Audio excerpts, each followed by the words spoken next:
Salam alaikum wa barakatuh.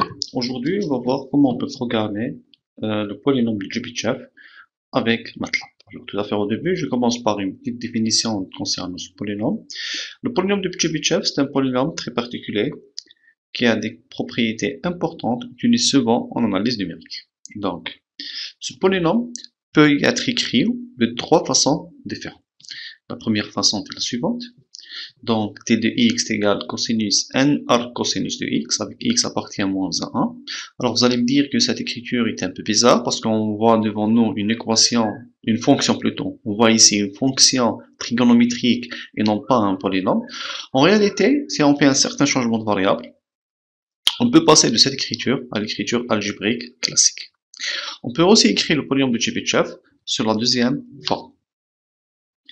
T de x est égal 2 puissance n fois le produit pour i varié de 0 à n de x moins xi, sachant que les xi sont les racines du polynôme de Chebyshev de degré n, c'est-à-dire que xi est égal cosinus de 2i plus 1 sur 2n p avec i varié de 0 à n moins 1.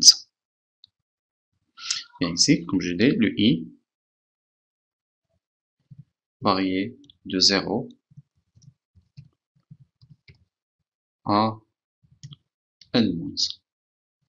Alors si on met un autre n, je reprends la même écriture. Bien, ici, la troisième écriture est la suivante, c'est la formule récursive qui me permet de définir ce polynôme-là. Donc on définit le polynôme T0, c'est le polynôme Chebyshev degré 0, c'est 1, le polynôme Chebyshev degré 1, c'est x elle-même, puis on définit le polynôme de Chebyshev de degré n plus 1 à partir du polynôme Chebyshev degré n et de degré n moins 1 sur la formule suivante. Donc le polynôme Chebyshev de degré n plus 1 est égal à 2 fois x fois le polynôme de Chebyshev de degré n moins le polynôme de Chebyshev de degré n moins 1.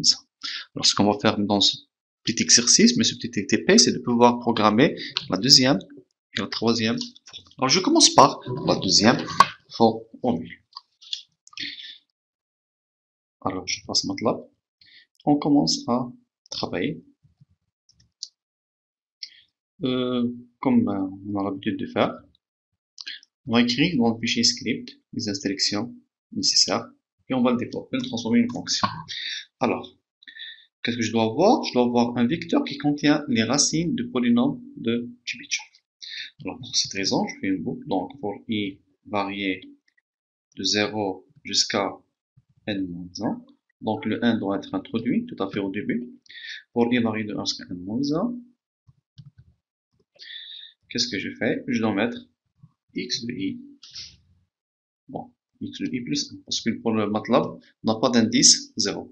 Donc x de i plus est égal à cosinus. Donc qu'est-ce qu'on a dit? C'est 2i plus 1. La formule, c'est quoi? C'est les racines 2i plus 1 sur 2n fois p. Donc 2 fois i plus 1 sur 2 fois n multiplié par p. Donc ici, on doit faire attention aux parenthèses. Donc c'est 2i plus 1 divisé par 2n. Tout ça multiplié par p. Ou bien, je préfère de mettre le p ici. Et comme ça, on va écrire de toute façon. Voici, c'est 2i plus 1 fois p, donc ici c'est l'étoile, fois p divisé par 2n. C'est la façon avec laquelle on trouve les racines de mon polynôme. Après avoir trouvé les racines de ce polynôme, on va voir un vecteur x qui contient toutes ces racines. Donc, comme je peux obtenir mon polynôme, je dis p, reçoit mon polynôme, on va l'appeler donc, ce sera t, ce sera 2 puissance n, donc 2 chapeau n, multiplié par le polé, donc construire un polynôme à partir de ces racines, polé de x. Construire, donc si j'écris de cette façon-là, polé x, c'est de construire un polynôme que leurs racines sont les éléments de vecteur x. Alors de cette façon, je peux faire mon travail. Par exemple, je peux choisir un polynôme de degré 5, ici le n. On va sélectionner et exécuter cette partie-là. Là, si vous voyez bien, notre fichier, à la fin, on a ce polynôme-là qui a été affiché. Alors, le problème de cette technique-là qui est utilisée, donc ça c'est le calcul des différentes racines. Et le problème ici, c'est la sensibilité de calcul. Parce que on va calculer la racine de polynôme, donc les racines de polynôme de Chebyshev avec une certaine certitude. Donc, le calcul n'est pas tout à fait exact. Et si on commence à augmenter le n, on peut avoir le risque d'avoir des valeurs différentes, mais qui ne sont pas correctes concernant le calcul de polynôme. En tous les cas, je peux transformer ça à une fonction de la façon suivante. Donc, fonction, fonction. Je dois récupérer à la fin le polynôme T, polynôme de Chebyshev. On va l'appeler polychebyshev.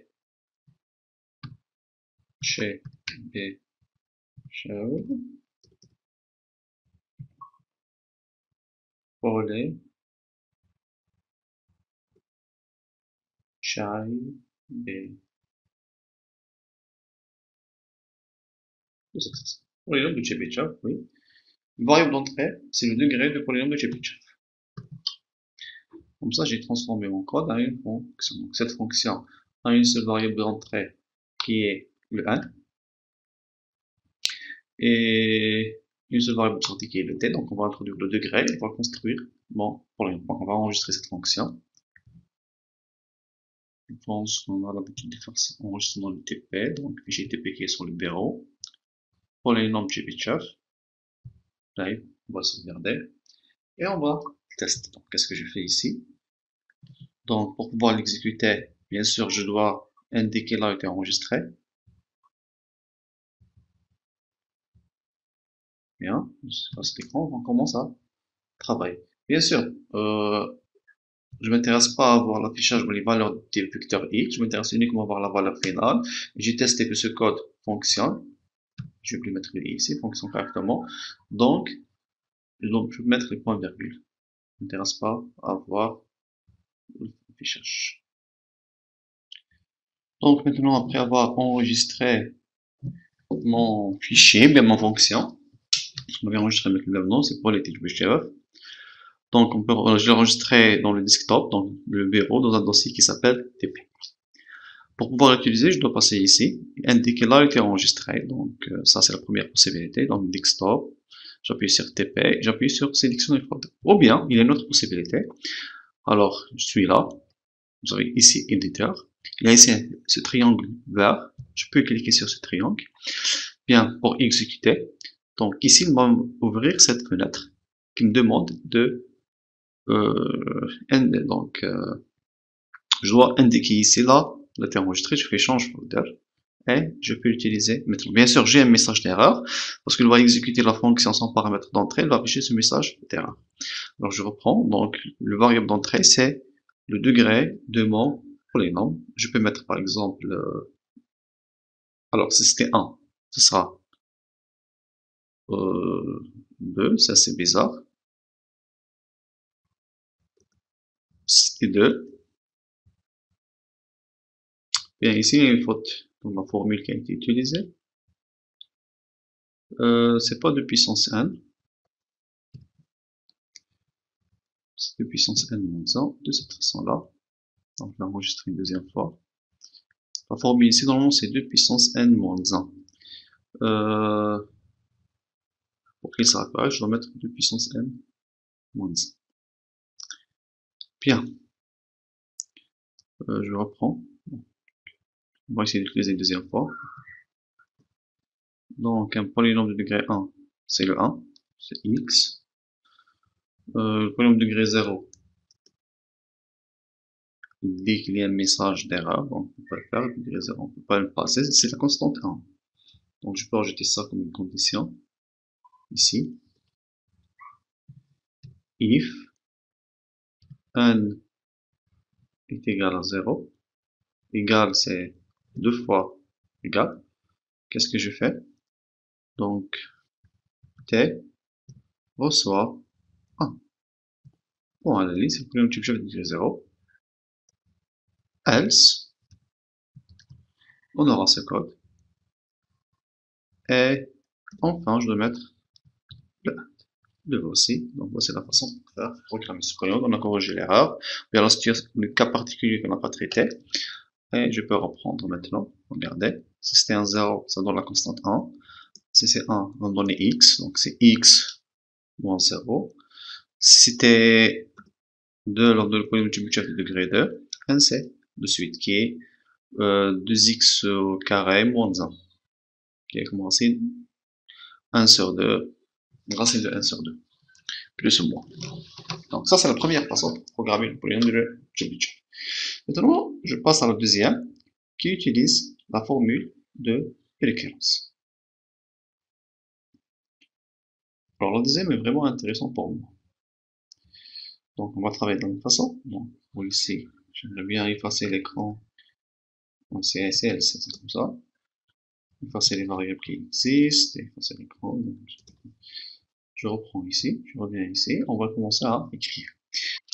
Maintenant, on va programmer la deuxième formule. Voilà, on va utiliser la deuxième formule pour programmer le polynôme de Tchebichev. La deuxième formule se base sur l'utilisation d'une écriture récurrence pour ce polynôme. Voici cette écriture qu'on va utiliser. Donc, le polynôme T0 c'est 1, T1 c'est x, puis vous avez le polynôme de degré 1 plus 1, est égal à 2 fois x fois le polynôme de degré 1 moins le polynôme de degré 1 moins 1. Alors, on va essayer de le faire. Je commence par définir le T0.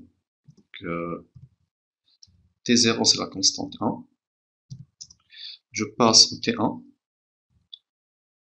T1 c'est le polynôme de degré 1, donc il s'écrit comme ça, 1, 0. C'est les coefficients de ce polynôme qui sont x plus 0. Puis je passe au polynôme T2. Alors, comment s'écrit le polynôme T2? En réalité, c'est 2 fois x fois le polynôme T1. X, c'est-à-dire le polynôme de degré 1. Alors, on va l'utiliser plus tard. Vous allez voir pourquoi je vais garder ça à la fin. Donc, le polynôme de degré 1, c'est 1, 0. On va l'utiliser pour le produit. Et je viens ici. Pour pouvoir calculer le produit de polynômes, je fais conv. Le premier polynôme et le deuxième de cette façon. Voilà. Sélection et exécute. J'obtiens ça, c'est clair, parce que le polynôme x multiplié par le polynôme x me donne x au carré, multiplié par 2, ça devient 2x au carré. Bien, ici dans la formule, si vous allez lire bien, vous avez bien remarqué, on a moins tn moins 1. On va expliquer ici une petite astuce pour pouvoir faire ce calcul-là. Où est le problème? Regardez, si je mets ici moins t0, c'est-à-dire le polynôme précédent qui est du degré 1, il va afficher un message d'erreur. Évaluer. Moins t0.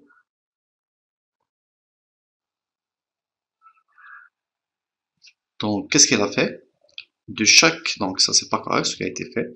Ce polynôme là c'est 2, 0, 0. Elle a fait 2 moins 1, 0 moins 1 et 0 moins 1. C'est pas le calcul qu'on doit faire.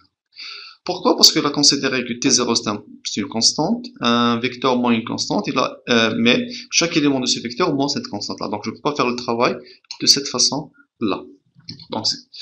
Alors qu'est-ce que je dois faire? Je dois transformer cette constante en un vecteur de taille plus grand. Alors, qu'est-ce que je fais? Avant de faire l'opération, je peux remarquer que entre ce polynôme-là, c'est-à-dire ce polynôme qui est là, et ce polynôme, il y a une différence de degré de 2. Alors, qu'est-ce que je fais? J'écris le polynôme T0 comme si c'était un polynôme de même degré que T2. C'est-à-dire, on va mettre comme ça, on va mettre un 0, puis je vais mettre le T0. Si je fais ça, regardez, que se passe-t-il?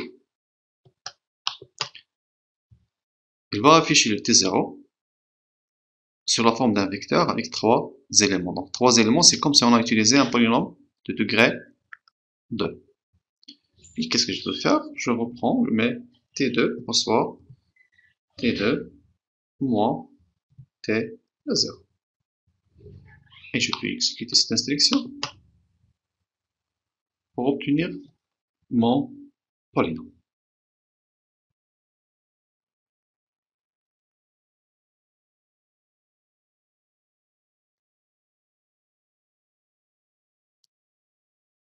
Non, c'est pas correct parce que j'ai déjà fait des modifications ici sur T.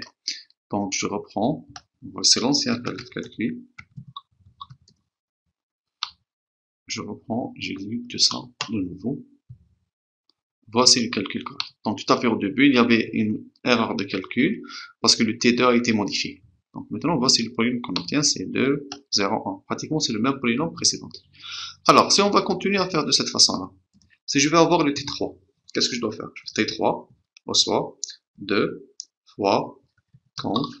C'est toujours P, ça donne toujours le X et le polynôme T2 de cette façon-là. Puis, je reprends le polynôme T1. Donc, la différence entre T1 et T3, c'est, ils sont 2 degrés. Donc, la différence entre les 2 degrés, c'est 2. Donc, je vais mettre de 0. Et je mets le T1. Puis, j'aurai T3 reçoit T3 moins T1 de cette façon.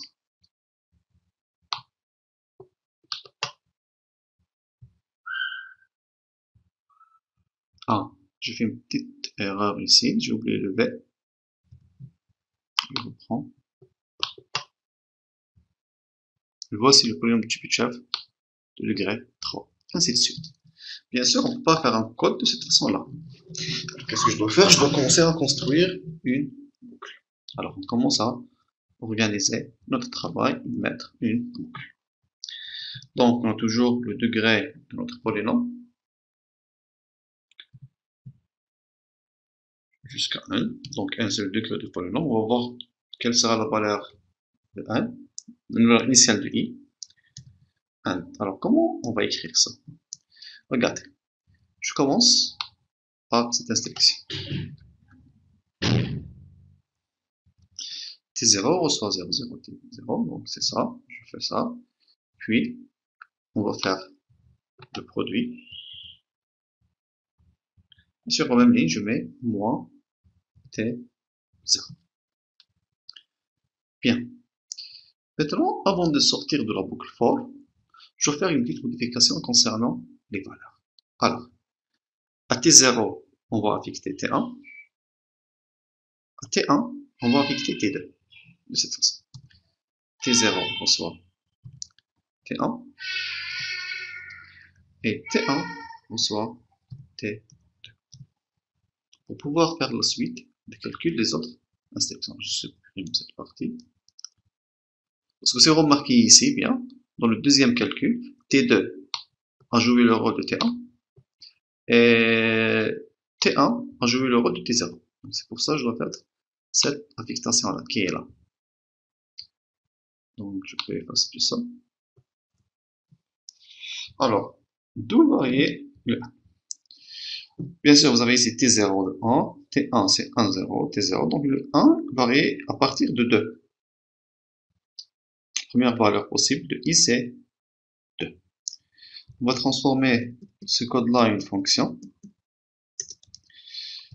Donc la fonction, ce qu'on va récupérer à la fin, c'est le polynôme qu'on a noté.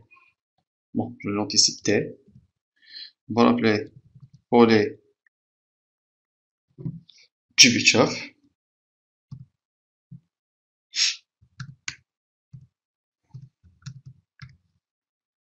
C'est la deuxième façon. Ce qu'on doit avoir comme variable d'entrée, c'est le degré de ce polynôme.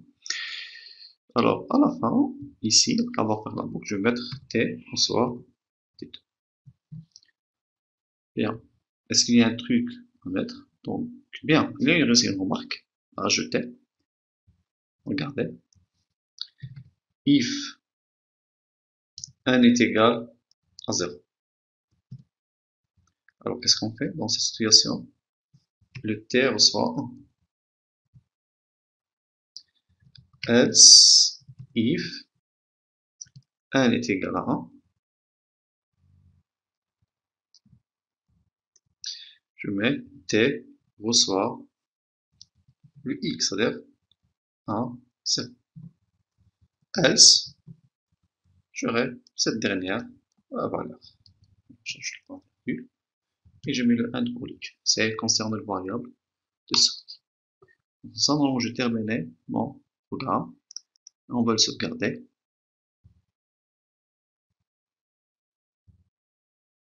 Oui, elle a été sauvegardée, c'est bon. Il affiche toujours ici un message d'erreur. Je ne sais pas pourquoi les zéros, c'est bon, c'est humain, ça pose pas de problème. Alors, on va essayer de faire une comparaison entre les deux écritures. Donc, je mets T reçoit volet. Alors, comme on a nommé notre fonction, volet Chebyshev, on ne va pas tromper. Alors, le n, par exemple, 5. J'ai beaucoup d'affichage. Voici le polynôme qui a été obtenu. Pour éviter l'affichage qui a été fait, je mets le point virgule. Alors, j'ai oublié de mettre le point virgule ici. Encore.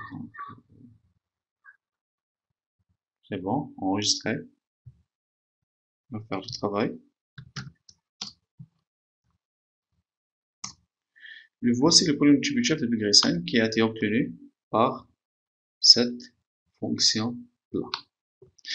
Alors, si je prends le premier polynôme, la première technique, Polychab, je peux le faire clé, donc c'est pas ça, on a déjà fait ça, on a la fonction. Le voici, donc on va voir avec 5. Vous voyez, pratiquement c'est la même valeur. Ça, c'est deux façons pour pouvoir programmer le polynôme Chebyshev. Alors, je vais remercier de m'avoir suivi et à la prochaine fois, Inch'Allah.